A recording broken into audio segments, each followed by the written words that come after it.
আমাদের চিটাগাংয়ে last match কালকে আশা করি যে আমরা আমাদের লাস্ট ম্যাচে যেভাবে আমরা উইন হয়েছি টিমের জন্য আশা করি সামনের ম্যাচটা আমরা এটা কন্টিনিউ রাখবো এবং অবশ্যই প্রত্যেকটা ম্যাচ অনেক ইম্পর্টেন্ট কারণ পয়েন্টের খেলা।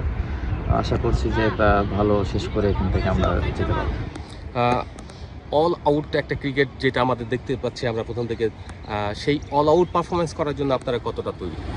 দেখেন, পারফরমেন্স যদি চিন্তা করি তাহলে আমরা ম্যাচ বাই ম্যাচ আগানোর ট্রাই করছি এবং প্রত্যেকটা ম্যাচ নিয়ে ফোকাস করছি এবং ম্যাচ বাই ম্যাচ আগানোটাই ভালো হবে যেহেতু সামনের দিকে আমাদের বড় বড় খেলা আসছে বা সেমিফাইনাল খেলা আসবে ইনশাল্লাহ। তো আশা করছি যে ম্যাচ বাই ম্যাচ আমরা ভালো কিছু করে ইনশাল্লাহ সামনের দিকে আগাবো।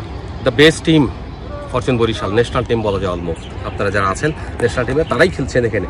তো এইরকম একটা দলের কাছ থেকে তাদের প্রচুর সাপোর্ট বাংলাদেশে, তাদের জন্য আপনার কি বার্তা থাকবে? মানে আপনার চ্যাম্পিয়নশিপ ডেফিনেটলি এখান থেকে টপে থেকে যাবে। অবশ্যই ডিপেন্ডিং চ্যাম্পিয়ন আমাদের কাছে তো অবশ্যই আমরা এক্সপেকটেশন অনেক হাই থাকবে। আশা করছি যে আমরা এটা ধরে রাখবো ইনশাল্লাহ এবং আমরা এইভাবে চিন্তা না করে আমরা সকলেই চাচ্ছি যে ম্যাচ বাই ম্যাচ কীভাবে ভালো করা যায়।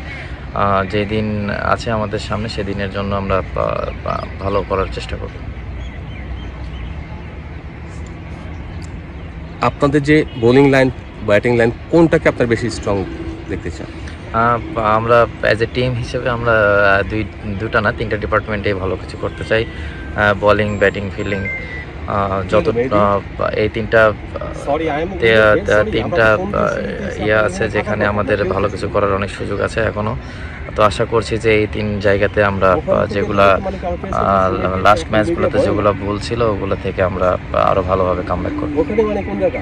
আমাদের চিটাগাংয়ে লাস্ট ম্যাচ কালকে আশা করি যে আমরা আমাদের লাস্ট ম্যাচে যেভাবে আমরা উইন হয়েছি টিমের জন্য আশা করি সামনের ম্যাচটা আমরা এটা কন্টিনিউ রাখবো এবং অবশ্যই প্রত্যেকটা ম্যাচ অনেক ইম্পর্টেন্ট কারণ পয়েন্টের খেলা। আশা করছি যে ভালো শেষ করে এখান থেকে আমরা যেতে পারবো। পারফরমেন্স যদি চিন্তা করি তাহলে আমরা ম্যাচ বাই ম্যাচ আগানোর ট্রাই করছি এবং প্রত্যেকটা ম্যাচ নিয়ে ফোকাস করছি এবং ম্যাচ বাই ম্যাচ আগানোটাই ভালো হবে যেহেতু সামনের দিকে আমাদের বড় বড় খেলা আসছে বা সেমিফাইনাল খেলা আসবে ইনশাল্লাহ। তো আশা করছি যে ম্যাচ বাই ম্যাচ আমরা ভালো কিছু করে ইনশাল্লাহ সামনের দিকে আগাবো। The best team fortune Barishal, national team বলা যায় অলমোস্ট, আপনারা যারা আছেন ন্যাশনাল টিমে তারাই খেলছেন এখানে। তো এইরকম একটা দলের কাছ থেকে তাদের প্রচুর সাপোর্ট বাংলাদেশে, তাদের জন্য আপনার কি বার্তা থাকবে? মানে আপনার চ্যাম্পিয়নশিপ ডেফিনেটলি এখান থেকে টপে থেকে যাবে। অবশ্যই ডিপেন্ডিং চ্যাম্পিয়ন আমাদের কাছে তো অবশ্যই আমরা এক্সপেকটেশন অনেক হাই থাকবে। আশা করছি যে আমরা এটা ধরে রাখবো ইনশাল্লাহ এবং আমরা এইভাবে চিন্তা না করে আমরা সকলেই চাচ্ছি যে ম্যাচ বাই ম্যাচ কীভাবে ভালো করা যায়। যেদিন আছে আমাদের সামনে সেদিনের জন্য আমরা ভালো করার চেষ্টা করব।